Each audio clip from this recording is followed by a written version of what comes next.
All right, so mic check, mic check, mic check, mic check.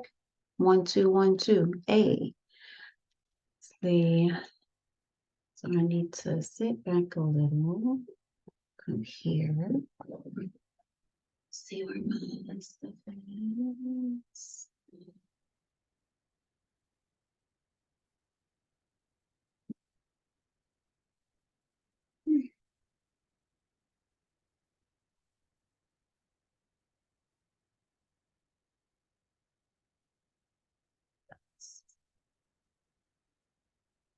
Open here. Close that here. That's it.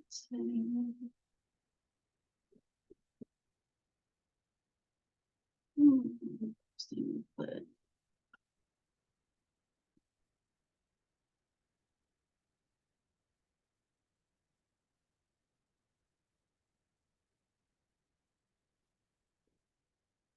see, I think yeah, I think I'm a little better. And it doesn't just kind of flow.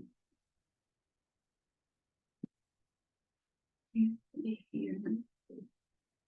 Yes, okay. So I think we are good. Let's see, check my interface.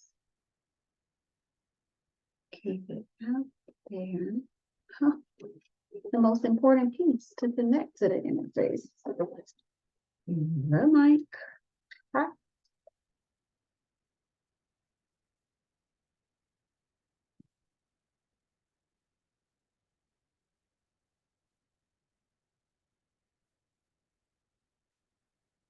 There we go. Okay, so now let's see if we are some microphone.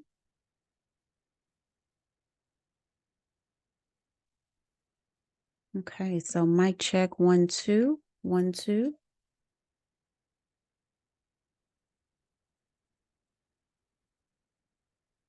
Mic check, mic check.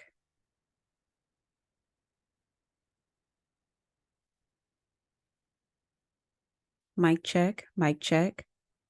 Mic check. Mic check, mic check. Okay, I think we're good. So my interface is set up here. So I think we are ready to rock and roll. Okay. So, hello everyone. Welcome to today's episode where we are talking about all things to help productpreneurs know how to get their products out into the market and helping them advance, ascend, and accelerate their products in their marketplace with some key insights, trends, and learnings from those who work in the product development space, packaging, as well as manufacturing, because we believe that you should know everything there is you need to know to expose the good and the ugly truth of what's going on in the industry and some key findings that you all should know with launching your product in the marketplace. And so, guys, welcome to today's episode. I am your host, Megan, and I'm so excited to talk about this one because this is a personal testament of my journey and how I transitioned into the packaging space in the health, beauty, wellness industries, how I got there, what was my journey before then, and everything. So this one is really hitting home for me because it's one, my personal story, but then two, understanding that I took a lot of detours to get to my destination is something that a lot of us have gone through, especially post-COVID or during COVID, during the pandemic, and how we operate, how we move, how we diversify our income, wanting to transition into something new. So I feel a lot of us have gone through detours and a lot of us are reaching our destinations and some of us are still en route to our destinations, which is okay. And I'm going to talk about that too on today's episode. So I want you all to hang in with me, come along for the ride as I talk about the different detours I took to get to my destination. So guys, if you follow me on LinkedIn, I've shared a little bit about my story. If you have listened to other podcast interviews I have done in the past, you've heard a little bit about my story. And with this, a lot of times it's very high level because you don't have that much time and effort to talk about a lot of the details, right? But this is my show, so I can do that. But not only that, to toot my own horn or to talk or brag about myself, for this full episode, but it's really to showcase that I am human. I am an evolving person. I am a multi-potentialite.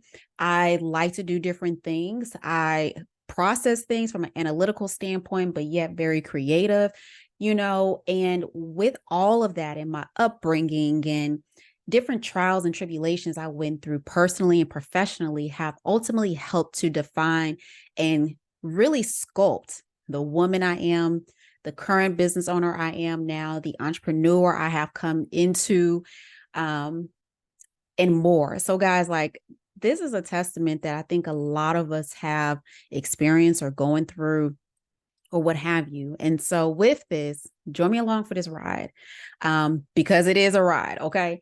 So with me now working in this space, so let me rewind. With me working in the health, beauty, wellness industry, it has really opened up my eyes to really understand what are the key requirements to launch a product. Because before I worked in this industry, I was just a consumer. Why is it that when the brand, I sign up for their email list for pre-orders, they still have 6 months of development to go through, or 3 months to go through? I, as a consumer, I will go to my favorite store, get my favorite brand of chips, Kettle Brand. I love they chips, baby. And they also have messaging, in reference of like how they reduce carbon emissions and their manufacturing process and cooking process. So it's very informational if you read the backside of it. I feel like as adults, we don't read. I don't want to say we don't read, but we don't pay attention to a lot of the information that's on there outside of the nutritional facts panel.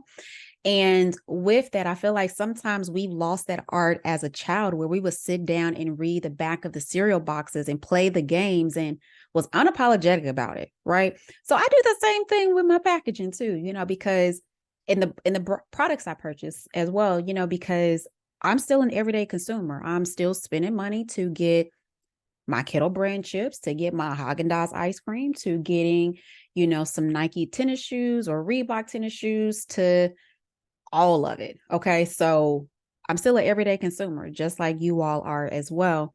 And I'm sharing that because when you are a consumer looking at the products, you do not realize everything that goes on behind the scenes to get that product onto the shelf, let alone to be available to offer and ship now in a post-COVID world with the increase in e-commerce and shipping is such, getting the products to and from, the destinations. Like, we didn't think we was going to ever come to this point because of how slow we were moving. But nevertheless, we're definitely seeing an increase. So I'm saying that because when I transitioned into this industry, I didn't know a damn thing about all the requirements from testing to development to even the concept stage, guys. So I'm sharing that because I only saw the products from a consumer perspective.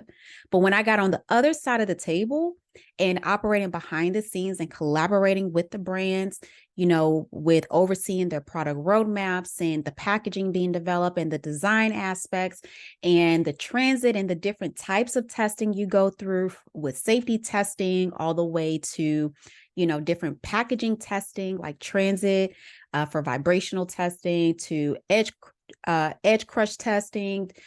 It's a whole lot of things. Okay.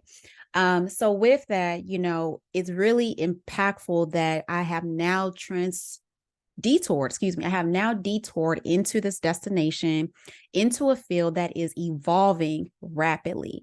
And so with that, I had to give y'all some perspective and some context to then kind of rewind you all and give you insight of how I ultimately got to this destination. Okay.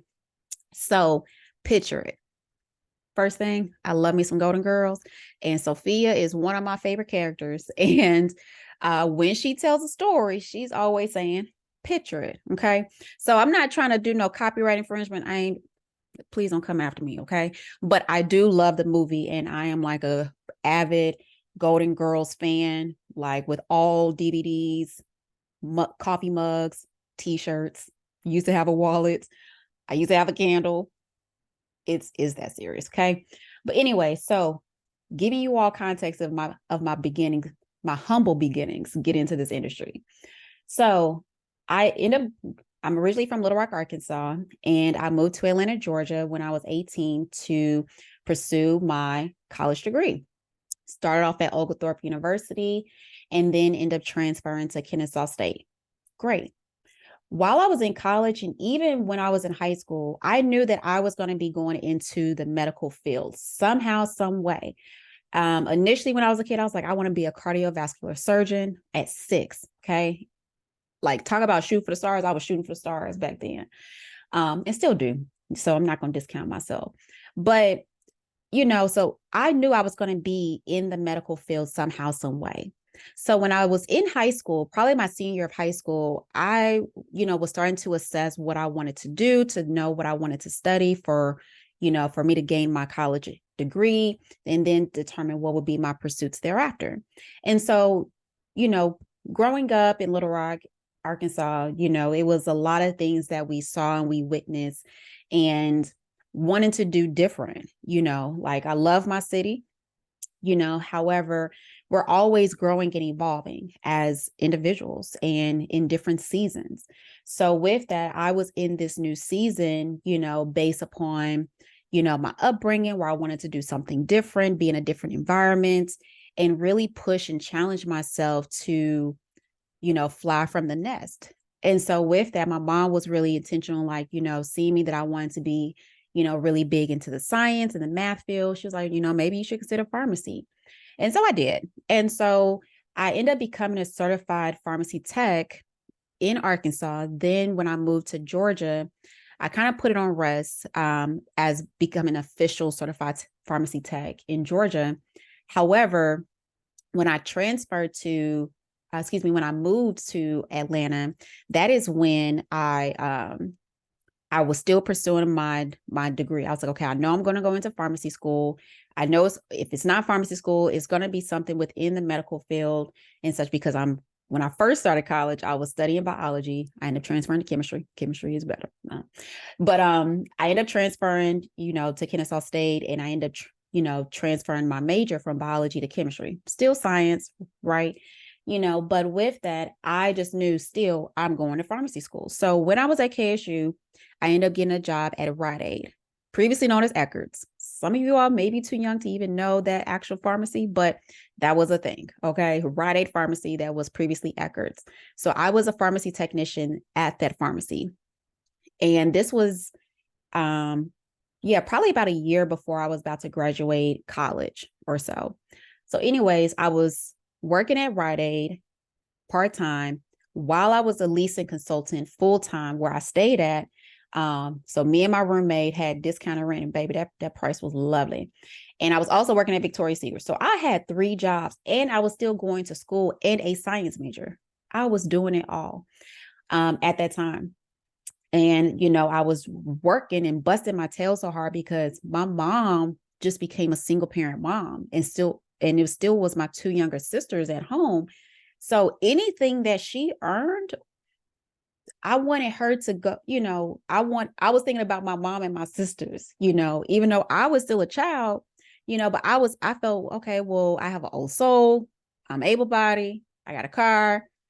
At the time, my boyfriend, who's now my husband, would take me to and from when my car would be down. And it was just a whole thing. Right.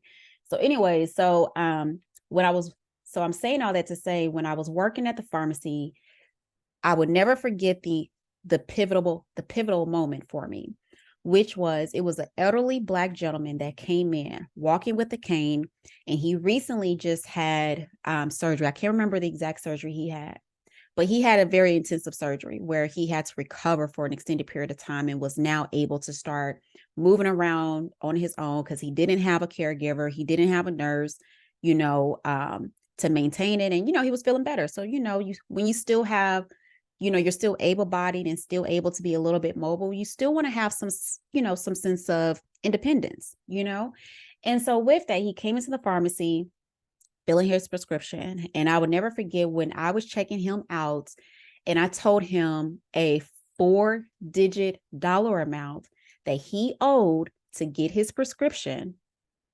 That was a pivotal moment for me.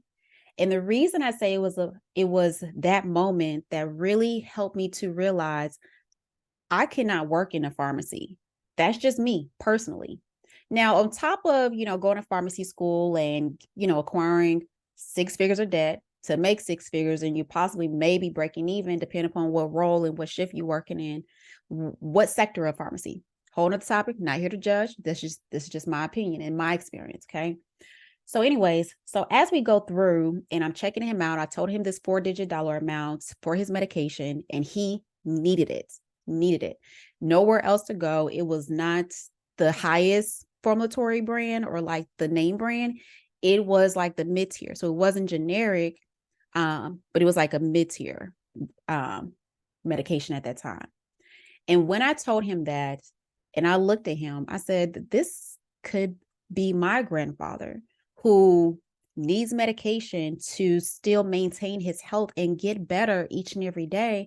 But to hear that you have to pay 4-figure dollar amount for medication when you're already living off Social Security, you may be living off disability or possibly a pension, but regardless, your income is not that high. And then for me to sit here and look at this gentleman, Black elderly gentleman that could potentially be the same age as my grandfather at that time, to be like, that could be him. That could be him at the pharmacy trying to get medication and he cannot, because he cannot afford it. And he may not have access to go elsewhere to go get the medication. Because the hospital, if they give it to you, you're only getting half the pills for 2 to 3 times the price. And they're not going to do that because they refer you to your primary physician or your follow-up physicians and things of that sort post-op to get the medication prescribed and all of that. So it's a whole science behind it. But even still, like, this man had to pay 4 figures for medication. Okay. So, and let me just say, it was over $1,000 for the medication. It was over $1,000 for the medication. Would you pay that much? Now, some people will say, it depends on if it's, life or death situation, and, that to each its own. However, that's a lot of money. And then I have to get this refilled every 30 days or so. That was the moment where I realized pharmacy school was not for me. And pursuing that career to work in the pharmacy was not for me. And, I worked on the research side too with pharmacy, so pharmacology, etc. So I did that. I couldn't work in a lab either because I can't sit there and look at 4 white walls and they looking at me and I'm looking at the walls. I just couldn't sit there and do that. I've done research and I love researchers. They are definitely needed and they're critical to help with the advancement of medication and technology and all of that. I'm not saying that. Like I said, I'm sharing this based upon my personal experience and my journey. Okay. So anyways, so after I realized that moment, I said, I can't do it. And then on top of that, we got a notification that the store was closing. Rite Aid stores were closing. This is 2008, 2009, guys. So at that time, I was like, okay, this is God speaking to me saying, you know what, baby girl, let's put this on hold because, you don't want to acquire the debt. You saw this, this moment with the Black elderly gentleman that could potentially be your grandfather and, your own personal beliefs and stuff like that. And then the store closing, that was number 3 for me. That was the third confirmation. So I said, you know what, that's it for me. And so with this, I was still pursuing school. And in my senior year, I decided to do a study abroad to India. Best experience of my life. Best experience, hands down. And in 2009, I was like, you know what? Well, I'm pretty athletic. I'm pretty fit. I'm going to go into the military because then they can help me with, paying off potentially some of my student loans. Maybe they can help me with advancing into getting a higher advanced degree. So if I did want to go to pharmacy school or consider a different route, I could do so and have the flexibility of it. And then also thinking about generational wealth. So having something in place for my family, my future family that I would build. So I was going through that pursuit to go into the military, and I went through, took my initial basic test, was about to do the physical exam. And as we're having the interview before the physical exam in 2009, that's when they advised me that unfortunately we are not recruiting for officers in your field right now. If you wanted to come into the military, then you have to come in enlisted. So if you're not familiar with military, I'm not going to go into the different ranks. I respect every single person in every single grade there is. And I definitely appreciate those who have served and continue to serve. I definitely appreciate you all. And so with this, I just want to get very high level. So enlisted is the entry point for everybody. And then you kind of go from E1 all the way up. When you have a post-secondary degree, you're eligible to go in as an officer. So you start off as like a 01 and you go up with your rank. So each level could potentially be the same for enlisted or officer. However, the requirements are different. So with that, if I wanted to go into the military, I was doing Air Force, then I had to go in as enlisted. I worked too hard for my degree, and that was not in alignment with me. So I said, you know what? I'm going to put that on pause. If I do decide to still move forward into the military, then I'll go into like the reserves or something. Let me gain some work experience. Let me try to get this money, and kind of figure out the lay of the land, because I decided not to move forward with pharmacy school. I put that on hold. I was now coming up on my graduation to earn my Bachelor of Science in Chemistry degree. And now I got whole bills paid and I got to pay student loans. Like, how we going to do this? How we going to do this? So anyway, so I put Air Force on hold, because I did not want to go in enlisted at that time. I wanted to go in as an officer. Plus, I was looking at going into United States public health service, which is more medical related and such. And it was a whole strategy. I had a whole game plan lined up to go into the military and stuff. And I was still considering it, as I was working as well. So pharmacy was put on hold. Then I put on hold, to go into the military. So now we're at graduation. I graduate. Congratulations, you have your degree. You come out with a Bachelor of Science Chemistry degree. Your base salary, and pretty much the highest end that you could make during 2009, where we had a recession, where the housing market was horrible. Okay. And so for me to come out and get a job with a degree, a science degree at that time, was $27,000. I have an apartment that I now no longer work at. I no longer have that discounted rent, even with a roommate. So now I have to pay full price. Now I don't have Rite Aid. So that was my extra supplemental money for little odds and ends. And now I was working at Victoria's Secret. And at that time, that was only part-time. I needed some full-time money. And I couldn't go into education because you have to go and get your education certificates and all of that. And I love the kids, but shout out to all the teachers that's out there. Okay. Y'all are the real MVPs out here. Okay. And so with that, I couldn't go into teaching. I was not about to acquire any more debt, because I'm like, how am I going to go to school and acquire more debt when I was living off the refund checks that I was getting from my school and working 2 to 3 jobs? How is this going to work? Right. And so with that, I realized I got to find some money. And so at that time, my next detour was going into work at Enterprise Rent-A-Car.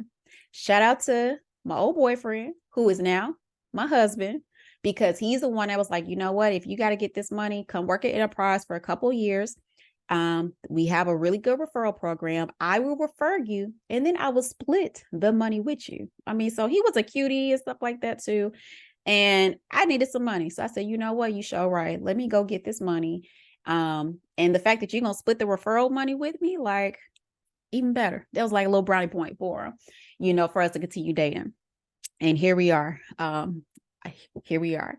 So anyway, so that was my next detour, where I ended up working at Enterprise Rent-A-Car, going through the management program. And I worked at Enterprise for cumulatively 7 years. So I did my time in rental. That's where everybody starts off. and, worked my way up. And then I ended up transitioning to the other side of the business, which was on the insurance side. So that was kind of like two detours in one. But within my experience working at enterprise, it really helped me to learn how do I react under pressure? Because the pressure when you were in school versus pressure at work, and you have to work to earn a living to be able to keep the lights on and provide a house or a shelter over your head. It's a totally different type of hustle, totally different type of mentality, and totally different way of how you operate and get this money, right? And so with that, it really helped me to understand the value of a dollar and how to make things stretch. Now, I stretched things in college where I had $20 and could make it last for 2 weeks, to now I have a whole rent. I have valet trash because that was required at that time. I had all these other responsibilities, and congratulations, you have now earned your Bachelor of Science in Chemistry. And here is the amount that you are owed to pay back your student loan debt. By the time I paid out everything, I had nothing. Okay. So I was still not making enough money at that time. And that's a whole nother segment. But I'm saying that to showcase how, it's elevation and growth within the journey. So starting and having to stretch $20 to now having to stretch $100 for the month, not a big difference, but it's showing progress in the right direction.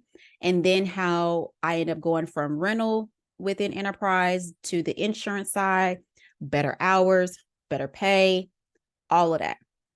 Reach all the milestones and things I could do, and really hit a plateau because there was nowhere else that I could go except to a more of a manager role.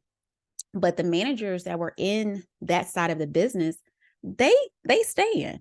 So they would stay in those roles for like 15, 20 years and then retire out from the company, because you worked Monday through Friday, 7 to 3 or 8 to 4, whatever your time block was. And I think now they were on a 4-day work schedule and stuff. So all of that, like they not moving. So you either had to sit there and wait for somebody to hopefully retire or to hopefully transition out to another city to get relocated to possibly do similar role or go to a different role within the organization, etc.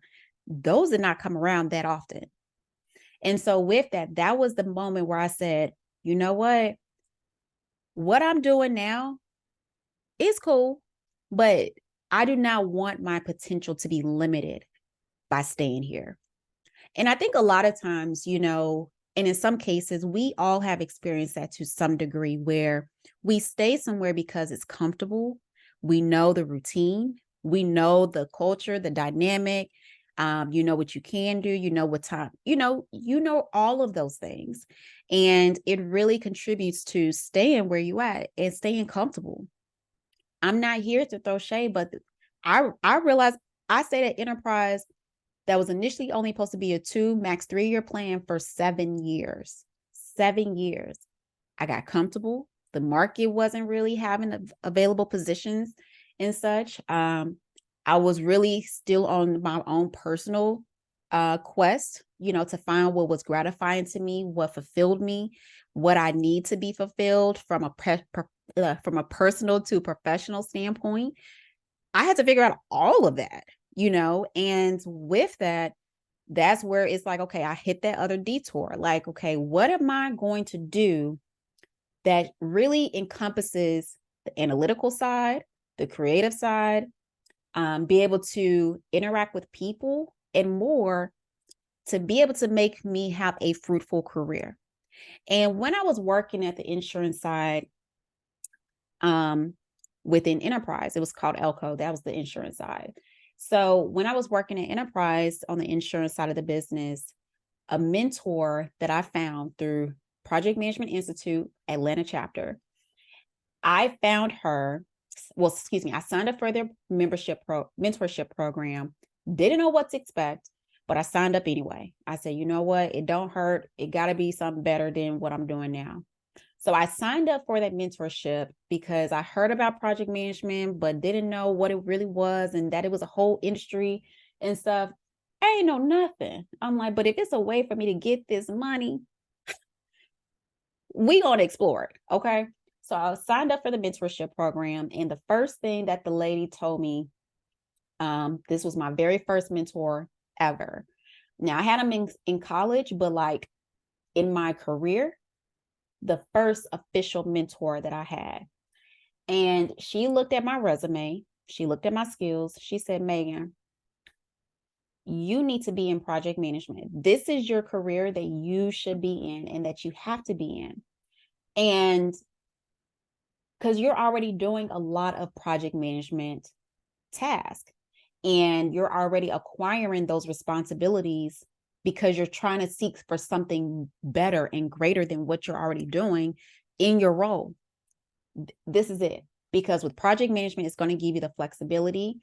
You also the adaptability to go into multiple industries, utilizing, the same or similar frameworks across your career to be able to, niche down and work in select areas of the business in project management.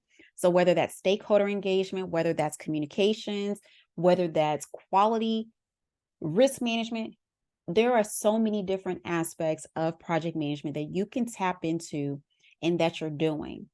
And at that time, I was planning a wedding. I planned my entire wedding with a red notebook and a Trello board.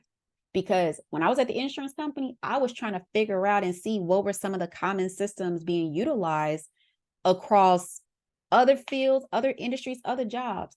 I'm like, I don't have access to it, but damn it, I'm gonna get the free version and learn how to build out a project board in here. That is how I started to really gain my experience and starting to learn systems on my own.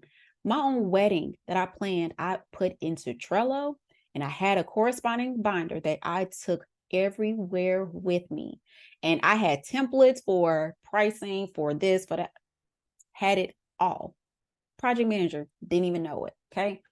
And, so anyway, so I say all that to say, because I ended up taking another detour where I was at the insurance company. I went to a project management meeting, didn't know what it was, and ultimately ended up getting to the right destination. So from there, I busted my tail to get my information, to showcase my wedding planning experience, how it's relative to project management in the planning stage and the execution stage and the monitoring, control, and closing. So I went through all 5 of the process groups with planning my wedding, to then volunteering within the PMI Atlanta chapter and different things from, like, I think my first role was a social media manager. So what's the forum? So I was social media manager for Agile Forum. Shout out to the PMI Atlanta chapter, Agile group, respectfully, all of them, but respectfully Agile, because that was home.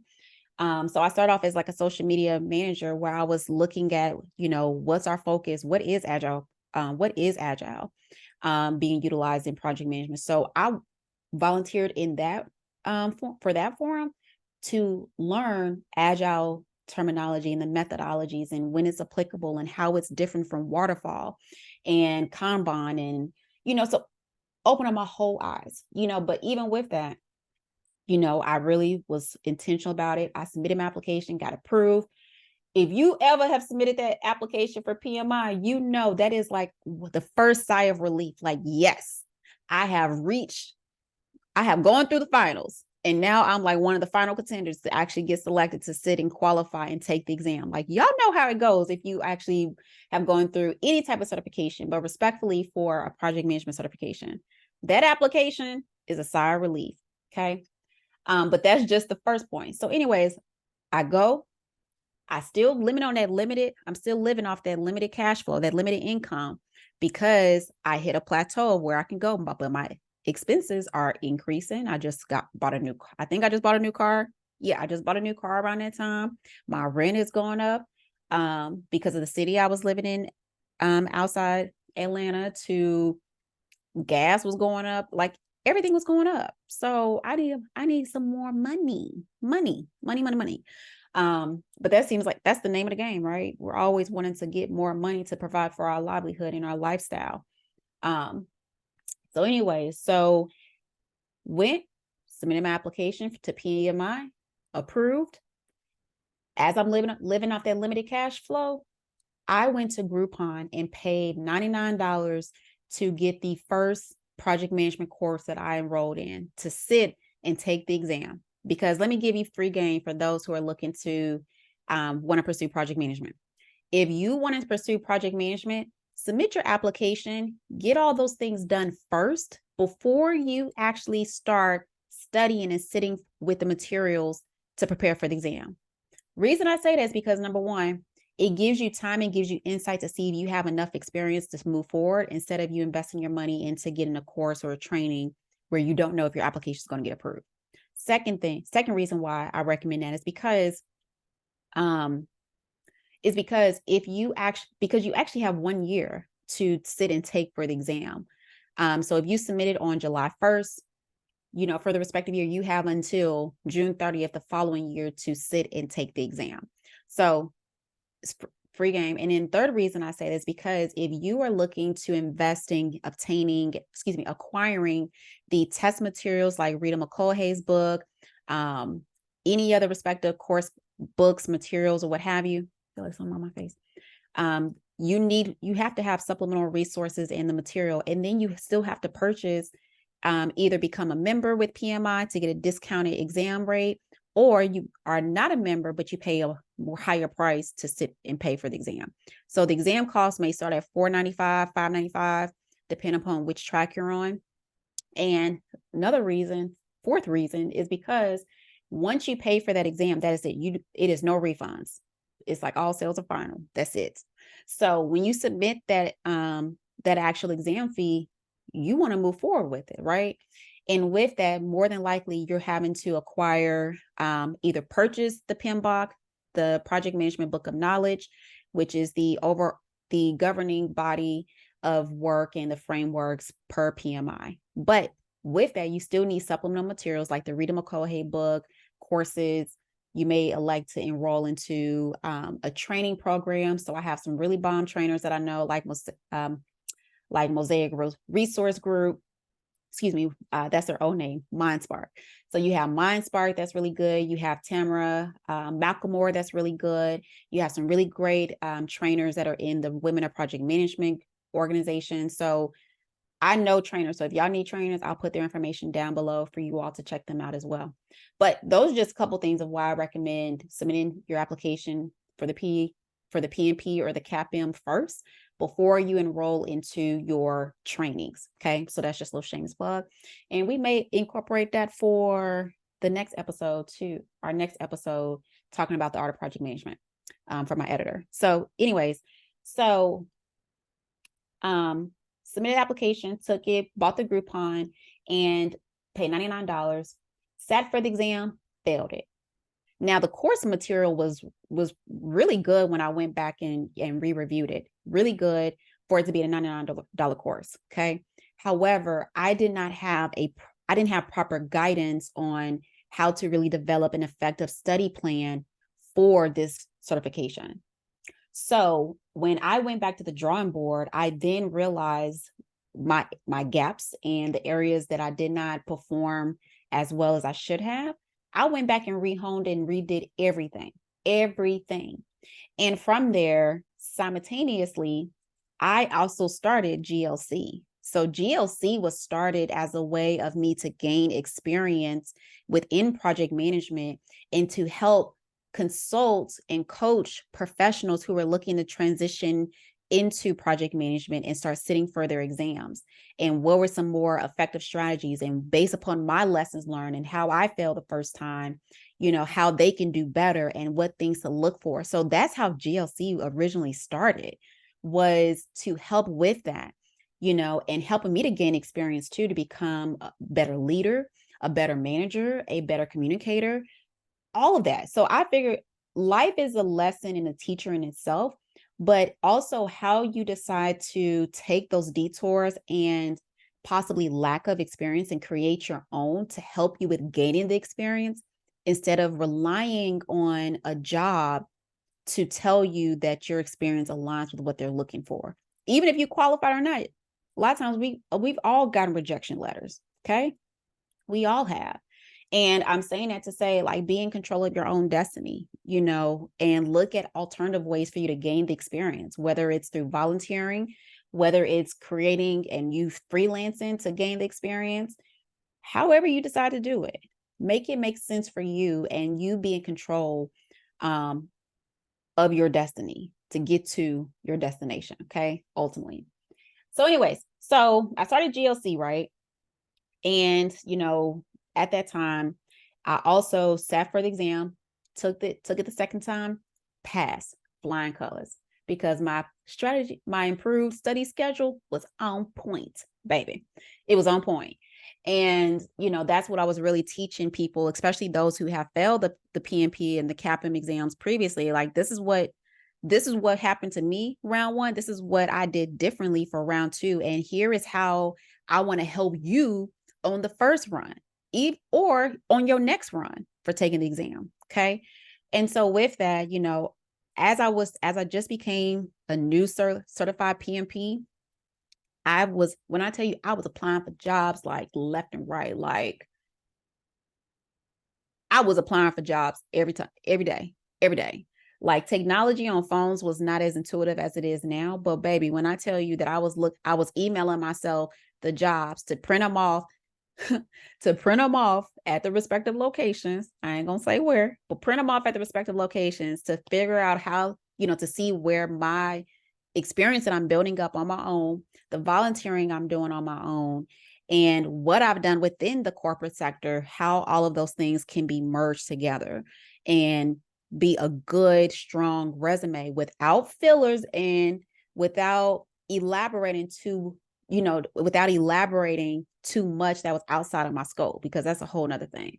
But and printing out the applications, filling them out, submitting them online, to have all those things in place. And so I end up getting certified for my PMP, officially certified for my PMP. I was already doing project management experience, but I got certified like end of Q1 2017 or something.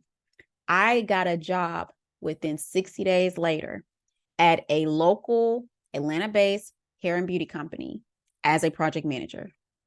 I said, you know what? See, God knows how to align things for me and how I still have to put in the work and the effort to get the ultimate outcome. So guys, this was my next detour that I took, going from working insurance side within enterprise to now a whole new industry, a whole new company, whole new role, and a whole new certification. And so that was the next detour that I took to help me get to my destination. So guys, when I started at this health and beauty company I think it was like May, at the latest, early June 2017, I got there. Now, mind you, at the beginning of this episode, I mentioned how at the beginning, I only knew things from a consumer perspective. So I had no insight as to development life cycles. I didn't know anything in reference of testing. I didn't know that packaging was like its whole industry and stuff. I was oblivious to all of that. So when I came in to work for this Atlanta-based health and beauty company, this was with literally fresh eyes on everything. Okay. So as I started to work there, and I would never forget the first meeting that I sat into, I said, what in the world did I sign myself up for? Because it was a lot of madness going on. And if you are new transitioning into those type of environments, it can be overwhelming. But I didn't allow my overwhelmness to consume me and to stop me. I knew I was here for a reason, and all of the things that I was working and have been working towards, it was just the beginning to really help cultivate me as a better professional, better manager, better everything. Okay. And unapologetic about it. So first day I went, I had my long box braids because it was summertime. If y'all want to know one thing, in the summertime, Black women keep some protective styles. Okay. My hair is locked. So now at the time of this episode, so my hair is always in a protective style. However, we always, when it starts getting hot outside, we are in those protective styles, and those braids is one of those protective styles. And I went to work my first day with braids, unapologetic about it. Okay. I think for my interview, I went in with the afro because I want you to see this is how my hair grows out of my head. This is how I'm going to show up to work. And I'm okay with it because it's still professional. It's still neat. I may have a big fro, but it is still tamed. It still has some nice curl and some nice definition, all of that. So guys, for those of you who may have limited yourself, through your hair and not really display that when you go into work, especially for my Black women, be unapologetic about it. Go in there with the fro, go in there with the box braids. It could still be professional, but still display yourself because that is an extension of you. It is our crown that's on our head, so walk boldly with it, girl.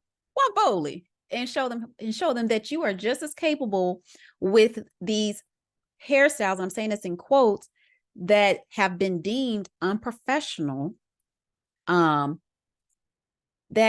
it can be just as beautiful, just as professional. And I'm still going to sprinkle this magic up on you because of who I am. And my experience is what is going to validate who I am and that I am here. Okay. So walk in all of that and know that you own it and don't limit yourself because of it. Okay. I show up with locks, hoops, red hair. When I say I have done it all like Shawty Lo. I have done it all. So I am unapologetic about it. And I encourage you all to do the same too. Okay. But anyways, so back to the story. So I started the job day one meeting. I was so overwhelmed. I didn't know what to expect. But I was like, I knew I'm supposed to be here. So at this time, the company had 3 brands underneath the main company. And I was a project manager for overseeing, I think 2 of them at that time, then eventually end up getting 3. Then the company ended up acquiring a 4th brand, and I was overseeing those launches too. So then looking at replenishment strategies. So when we are updating packaging artwork, so ingredient lists may change for whatever reason, I had to oversee that. We are now expanding to new markets. I had to oversee that for the packaging. To who are the suppliers that we're going to work with that's within the lead time or the time frame that we want to launch this product in the marketplace. I had to lead all of that. So with me now and thinking back on getting the PMP certification to getting that job in health, beauty, and wellness, and really starting to be exposed to all the different departments that are critical for getting a product to the consumer and all the different requirements for each stage gate or each phase of product development and packaging development and manufacturing, that blew my mind. That's a rap song too. Somebody said that. Maybe that's Eve, EVE.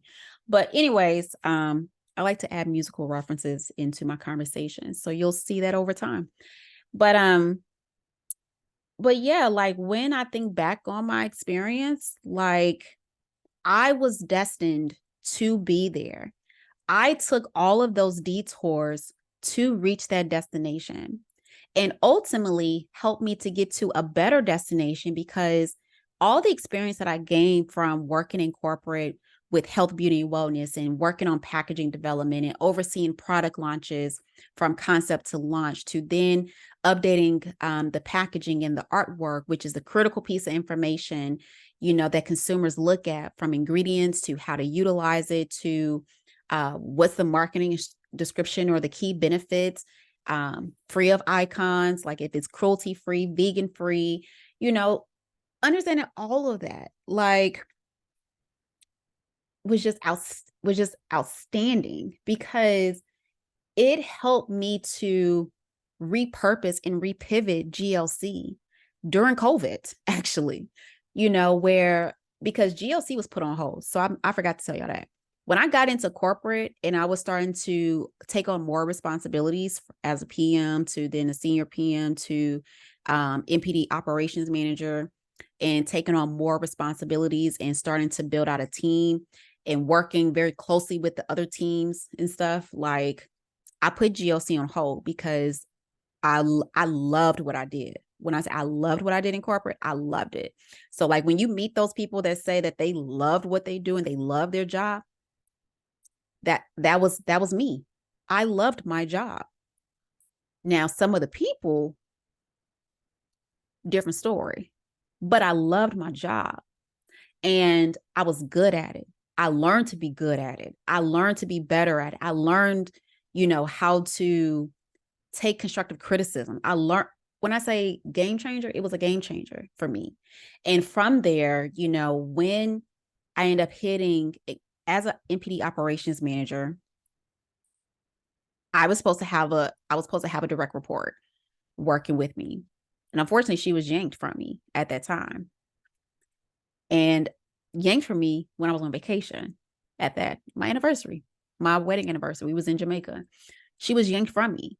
And here I am. I'm supposed to have somebody to help be a report to me, to help with sharing the workload, to then be able to take on more responsibilities. No, that ain't it. That's not it. And that's not going to work for me either, because I busted my tail here. Because remember, I love what I did, but with more responsibility, more money, more problems, right? And if you are a party of one doing that role, when really that role should be divided between 2+ people, my role really could have been divided across 3 people, really. But one, having somebody to share the workload with and help with some of the, other things, that in itself is time saver for me to work on other things, right? So with that, it was a lot of things that end up leading me to making a critical decision in my career to either stay where I'm at and keep going up the ranks, but still dealing with corporate politics, toxic environment in some cases, toxic people, even in my own department. I had somebody that actually went to an executive to really throw a lot of shade on me to make herself look better, not knowing that I saw the game beforehand. And my experience and my record showcases for itself. So I don't have to really speak. How I move, and sometimes not responding to those that act like that, showcases how you as a professional is better. Now, don't get this twisted. She got some words. She got some words, because I caught her up in her nonsense multiple times. Okay. I'm not here to blame no, I ain't here, but you know what? I'm saying that and sharing that because some of y'all have been through that too. And I'll say for me, I personally, I will know that you will do it, but how I move is like one of the 48 laws of power. You will not know I'm coming, and I will crush my enemy when the time is right. And so with that's my philosophy. I don't have to brag and be real bold and loud to make my point known. Okay. So saying all that because that's part of that toxic environment. So toxic environment, corporate politics, my direct report yanked from me, doing more work, my workload's not decreasing, it's constantly increasing. And some other things. I said, you know what, God, baby girl's here. I need some guidance here. And I'll never forget that I got to exercise. It was put on my spirit to do an exercise to create the life that I wanted. So creating like a life map. From doing that exercise, I will never forget how I wrote down, I want to be a consultant working in the same industry and be able to I put an X dollar amount on there. And from that, it was done. It was done. So it was one day I got so fed up from a meeting with the executive present. My manager did not speak up for me. I'm like, you are my manager.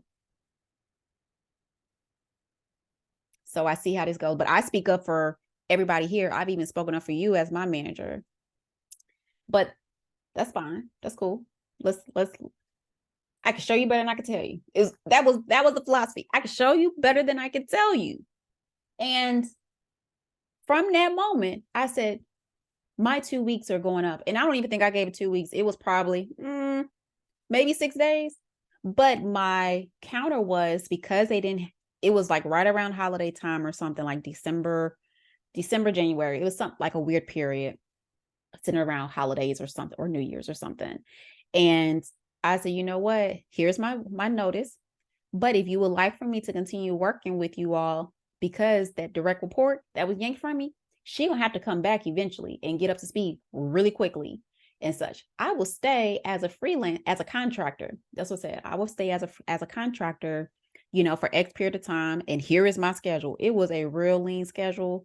It was really lean, but we actually moved forward with it. And so they were like my first client, to be honest, because I was serving as a contractor at that point instead of a full-time employee. And got, try to get the person up to speed as quickly as possible. I'm still doing all the same work that I was doing previously, trying to offload, trying to, delegate and all those things, whatever. And it just got to a point where it's like, you know what, this is no longer fitting. And I was done. So like end of January was like my last official day in corporate. And I said, I'm just going to go consulting. So I've built up a lot of relationships through PMI. I built up a lot of relationships on my own, through GLC and respective, other professionals and companies that I've met over time. I can do this. And my husband's like, yeah, go for it. Go for it. He said, if you put it out there on paper and God has literally led your steps to get here, don't question it. We don't operate in fear. Just go do it. So just like Nike, just do it. So I did. So I went and became a consultant. I signed up with RGP, and my first engagement was at Kaiser.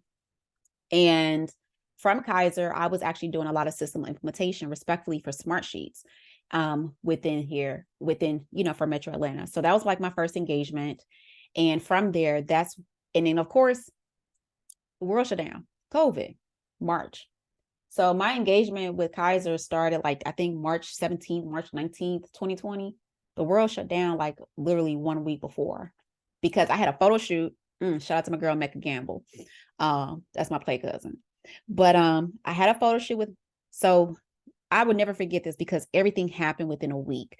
So I went home to go see my mom. I went back home to Arkansas, see my mom, saw my sisters, came back the next day and literally had a photo shoot the morning of.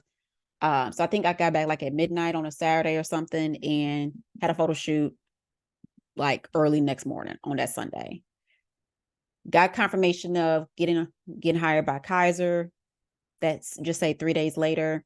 And then that Friday, the world shut down. Everything's closed.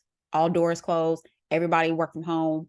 That's how it went. And then I started Kaiser the following week. So everything was right around the same time frame. And a lot of us remember when the world shut down because of COVID, right? So now when you're operating and you're building a new business, you are a new consultant and the world is shut down, you don't have that face-to-face interaction like we were used to. That was our normal. We now had to transition and figure out the ways of operating and the ways of working through a digital and a virtual standpoint. Hence where a lot of us start taking a lot of detours during that time to get us to our destination. And so I'm saying that because COVID was a blessing for me and my household, because even though I was working with Kaiser, it allowed me to repivot GLC to be a boutique operations management company that partners with product-based businesses in the health, beauty, and wellness space to help you launch your products to market with ease, utilizing our proprietary framework approach. So it was amazing for us in our household. To then my husband creating Pallet Pros, which is a local distribution company providing pallets and shipping materials to local warehouses, all during COVID. So guys, I'm saying all of this because I share with you all multiple detours of how I got here. And I'm gonna be honest, I did not go to school for packaging. Yeah, my undergrad is in chemistry. I know select things, I knew select things back then, like polymer chemistry and stuff, and like chain reactions. But we were not taught packagerial science. That's a thing. I was not taught in college that cosmetic chemistry was a thing, or food and beverage, food science was a thing. But because now, and so looking back on it then 15 years ago, 15 years ago now, from when I graduated, just about when I graduated college to now, we need more schools to really start adopting how to utilize your degrees in other industries like packaging, cosmetic chemistry, food science, because those aren't really talked about. So if you're not at Clemson, if you're not at Michigan State, if you're not at Stout, if you're not at these packagerial science schools, you don't know about this whole industry. This whole industry that's billions of dollars for packaging alone. Cosmetics, I think global cosmetics right now is projected at $32 billion in the next couple of years. It's a whole lot of money and a whole lot of things and a lot of careers that are not talked about in this realm. And if you're not in marketing or branding, like those are the most commonly known roles in these industries. But everybody's not into marketing. Everybody's not into the branding aspect. You have finance, CFOs, they everywhere, right? But I'm saying that because this industry is not really talked about. And a lot of us, specifically Black people, we didn't even know this was a thing, a whole industry. I didn't know it was a thing until I got into it. But I'm saying that because I want to help provide more exposure into this industry for our upcoming generation, because we are in a shift right now where we have professionals that are retiring out, professionals that are mid-career, senior careers that are moving up, taking on more responsibilities. And the entry-level jobs are now going to become more open and available. But if we're not showcasing the recognition and that this is a whole industry and how to diversify this industry and how you can come in and be a print technician working for a packaging company, making real good money. Some jobs I've seen starts up at 60, 65, depending upon where you're geographically located. And that doesn't require college education. You can become an engineer and become a packaging engineer to specialize in a respective industry, automotive, for example, make good money. So I'm saying that to share, number one, packaging is a whole industry, okay? It is a whole industry. And now hopefully with you gaining some insight into my journey and also thinking about your own personal experience with purchasing products, how packaging is critical to everything from looking at your favorite chips, like mine, Kettle Brand chips. And I have to look at the nutritional facts to see how many chips I can eat per the calories. I may follow it or not, but that's neither here or there. That's packaging. That's the information on the packaging. To understanding how to utilize a product that has to be printed on the packaging, to understanding what is the actual intent or the product usage of this. Is it a shampoo, a conditioner, a leave-in, a treatment? Is this is this a styling gel? Like, what type of product is it based upon me going to the store to buy Apogee versus a Firm? So I'm having to look at these type of products and really understand that everything is packaging related. Packaging is what protects it. It houses the product. It helps with the transportation of products to and from different locations. And it's also aesthetically pleasing to then help captivate my attention as a consumer. For me to read the information on the product, to purchase it, to then and the product is what keeps the consumer in your retention pipeline. So that's my philosophy. Packaging is first impression, and the product is what keeps them coming back for more. So anyways, and then the next thing I would say is, based upon my experience, is I took a lot of detours and I was okay with it. Sometimes going through it, I didn't understand why, but looking back on it now, it was to help make me a better person. So I may have taken the detour, which was the long scenic route, but ultimately I still reached the destination. So for you all that may see a detour as you're driving, going through your own personal detour, be okay with taking the scenic route, which may take a little bit longer for you to get there, to ultimately reach your destination, because doing so may help prevent you hitting that roadblock that pit. Oh, Atlanta, we have a lot of, oh gosh, we busted some tires here because of these potholes. Okay. But I want you all to think about that. And I want to help prevent y'all going through hitting those roadblocks, hitting those potholes and more, and be okay with taking the longer way, because sometimes along the journey, there is something more for you to gain and more for you to see that's ultimately going to help make getting to your final destination more gratifying. So guys, I know this was a long one for today, but this was very personal to me. And I wanted to be very transparent about my experience, about how I got here.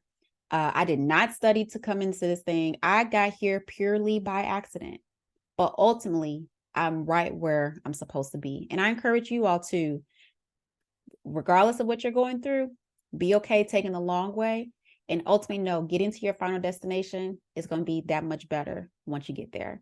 So guys, thank you so much for tuning into today's episode. Make sure you do go down to the show notes to get the recaps, as well as some extra bonuses like some of my freebies. So for those of you who are wanting to learn more about what the day in the life for me at my company and also working in this space looks like, you will have access to that information down in the show notes below. So guys, thank you so much for tuning in. Make sure you do follow and subscribe to our platforms. We are all pretty much on all platforms that are available, and you'll have all the information, the links down in the show notes for y'all as well. So guys, I will see you all on the next Product and Packaging Powerhouse show. I'm your girl, Megan, helping you to expose and showcasing the good and the ugly side of product development, packaging, and project management to help you advance, ascend, and accelerate your products into your marketplace. So I'll see you on the next one.